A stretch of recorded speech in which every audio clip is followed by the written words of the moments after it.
Welcome back to our channel success clicks. இந்த வீடியோவில் TNPSC combine engineering சர்வீஸ்க்கு ரிலேட்டடான ஸ்டடி வீடியோஸ் பார்த்துட்ருக்கோம். ஸோ கம்பைன் இன்ஜினியரிங் சபார்டினேட் சர்வீஸில் நோட்டிஃபிகேஷன் வந்ததுக்கப்புறம் டெய்லி டெஸ்ட் மாதிரி கண்டக்ட் பண்ணிகிட்ருக்கோம். இது டெய்லி டெஸ்ட்டில் 3வது வீடியோ. இந்த வீடியோலையும் 10 கொஸ்டின்ஸ் இருக்குது. கொஸ்டின்ஸ்க்கு ஆன்சர் தெரிஞ்சிருந்தால் கீழே லைவ் சேட்னு ஒரு செக்ஷன் இருக்கும், அதில் கீழே கமெண்ட் பண்ணுங்கள். இப்போது கொஸ்டின்ஸ் பார்க்கலாம். First question, floor area ratio FAR means. Floor area ratio FAR means.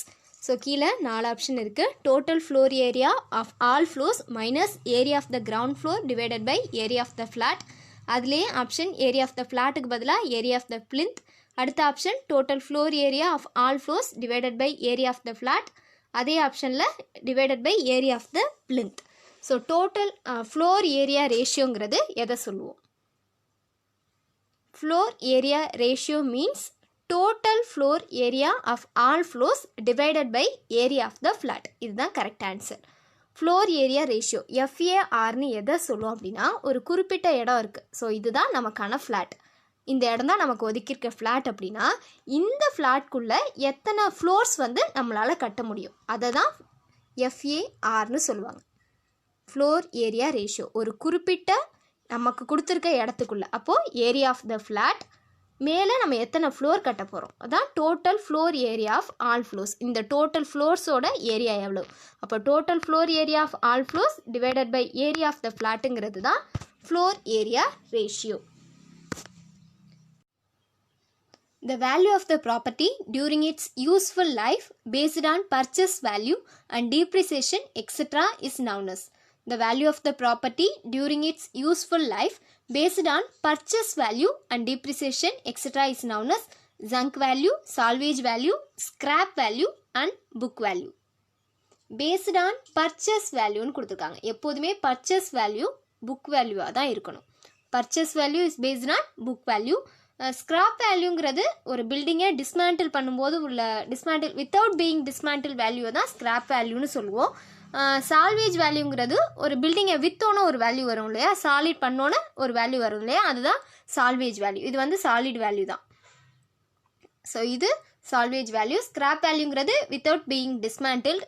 Book value is nothing but purchase value. அடுத்த question, in the analysis of rate the profit for the contractor is generally taken as. In the analysis of rate the profit for contractor is generally taken as. So ஒரு ப்ராஜெக்டில் கான்ட்ராக்டரோட profit எவ்வளோ வைக்கணும்? 20%, 15%, 10% and 5%. 20, 15, 10% and 5%. கான்ட்ராக்டரோட profit answer C 10%. ஒரு project இருக்குது, எந்த ஒரு ப்ராஜெக்டாக இருக்கட்டுமே, எந்த ப்ராஜெக்டாக இருந்தாலும் கான்ட்ராக்டரோட ப்ராஃபிட் 10% இருக்கணும். ஸோ இதுதான் correct answer. Which one is the correct option for the dam proof course?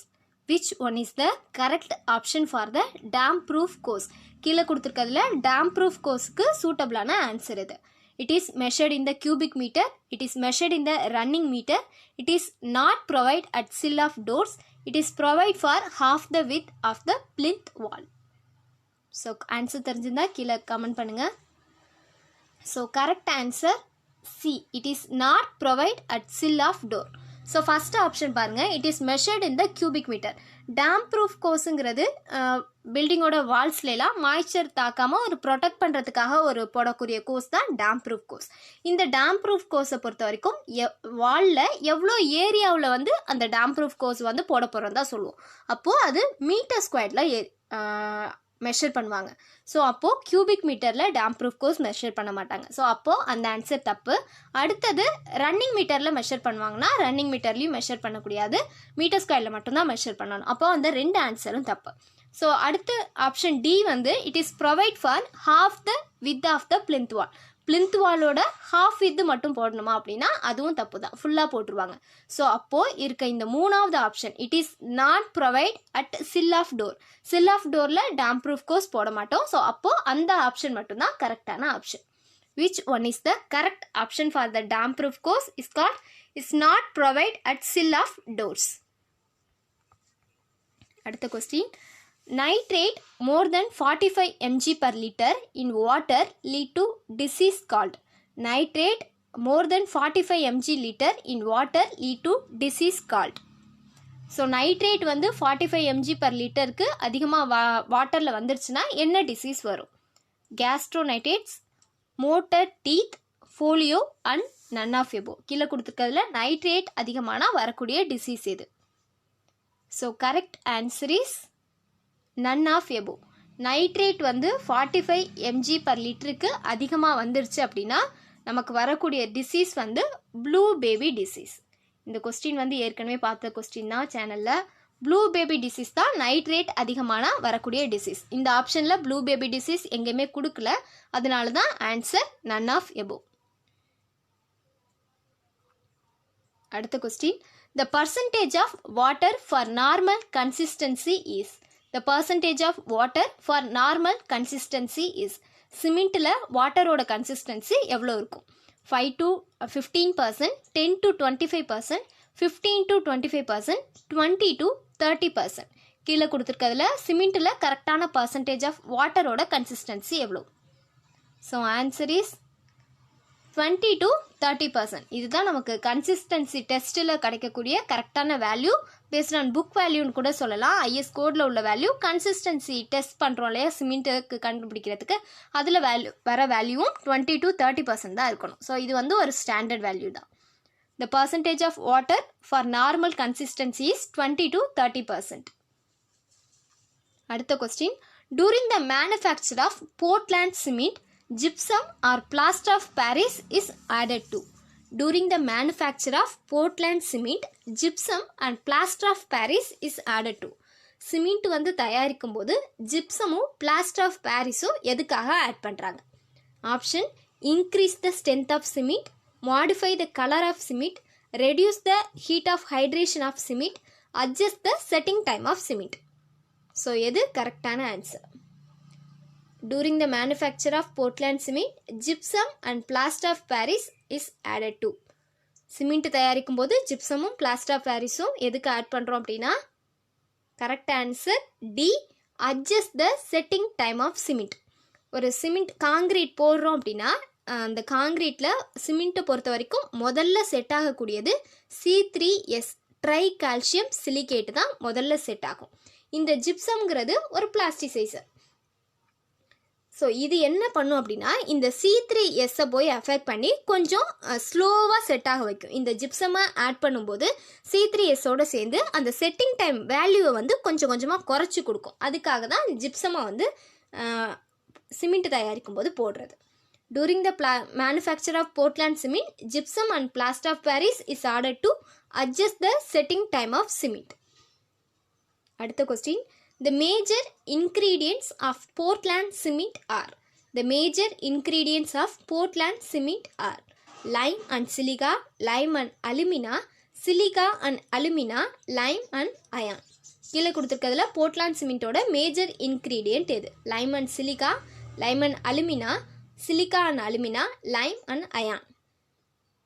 So correct answer is answer A, lime and silica. Lime and silica தான் போர்ட்லாண்ட் சிமெண்ட்டோட ஒரு major ingredient. Lime and silica மொத்தமாகவே 65லேருந்து ஒரு 85% வரைக்கும் Portland சிமெண்ட்டில் இருக்கும். So major இன்க்ரீடியண்ட்டுங்கிறது லைம் அண்ட் சிலிக்கா தான். அதுக்கப்புறம் வர்றது தான் லைம் அண்ட் அலுமினா எல்லாமே வரக்கூடியது. அயான் ஆக்சைடு உள்ளதுலே கொஞ்சம் தான் இருக்கும், 6% தான் அயான் ஆக்சைடு. அது அந்த கலருக்காக வரக்கூடியது மட்டும்தான். லைம் அண்ட் சிலிக்கா தான் மேஜர் பார்ட். அடுத்த question, web crippling generally occurs at the point where. Web crippling generally occurs at the point where bending moment is maximum, shearing force is minimum, concentrated load act, deflection is maximum. Web crippling generally occurs. இது வந்து steel செக்ஷனில் உள்ள question தான். Web crippling generally occurs. Web crippling வந்து எந்த இடத்துல வந்து affect ஆகும்? பெண்டிங் மூமெண்ட் மேக்ஸிமம் இருக்கிற இடத்துலையா, அல்லது ஷியர் ஃபோர்ஸ் மினிமமாக இருக்கிற இடத்துலையா, கான்சன்ட்ரேட்டட் லோடு ஆக்ட் ஆகிற இடத்துலையா, அல்லது டிஃப்ளெக்ஷன் இருக்கிற இடத்துலையான்னு கேட்குறாங்க.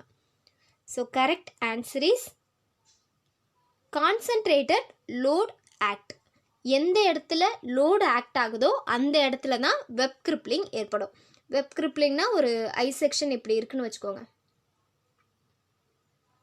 இதுதான் ஐ செக்ஷன். இந்த ஐ செக்ஷனில் வெப் கிரிப்ளிங்கிறது ஒரு லோடு வந்து கரெக்டாக ஆக்ட் ஆகும்போது இந்த வெப்பில் கொஞ்சம் வளைஞ்சு ஒரு டிஃப்ளெக்ஷன் மாதிரி ஏற்படும். ஸோ அதுதான் வெப் கிரிப்ளிங். கொஞ்சம் பெண்டான மாதிரி இருக்கும் இல்லையா, ஸோ பெண்டாகி அதுக்கப்புறம் நேராக வரும். அதுதான் இந்த இடத்துக்கு பேர் தான் வெப் கிரிப்ளிங்னு சொல்லுவோம். அந்த வெப் கிரிப்ளிங் எப்போதுமே கான்சன்ட்ரேட்டட் லோடு வந்து எந்த இடத்துல ஆக்ட் ஆகுதோ அந்த இடத்துல தான் வெப் கிரிப்ளிங் வந்து வரும். ஸோ அதுதான் சொல்கிறோம். இப்போ லோடு இந்த இடத்துல ஆக்ட் ஆகுது அப்படின்னா இந்த ஒரு சின்ன இடம் மட்டும் ஒரு பெண்டு இருக்க மாதிரி இருக்கும். அதுக்கு பேர் தான் வெப் கிரிப்ளிங். அடுத்த question, the radius of gyration of section of area A and least moment of inertia I about the centroidal axis is. The radius of gyration of section of area A and least moment of inertia I about the centroidal axis is. So radius of gyration கான formula என்ன? A by I by A, root of I by A or root of A by I. So least radius of gyration கான formula R minimum equal to root of I by A. So option C தான் correct answer. ஏங்கிறது area, ஐங்கிறது moment of inertia. R minimum equal to root of I by A. C தான் கரெக்டான answer. So இந்த வீடியோவில் 10 questions இதோட முடிஞ்சிச்சு. அடுத்த வீடியோவில் பேலன்ஸ் இருக்க கொஸ்டின்ஸ் பார்க்கலாம். வீடியோ பிடிச்சிருந்தா சேனலை மறக்காமல் சப்ஸ்கிரைப் பண்ணுங்கள். தேங்க்யூ.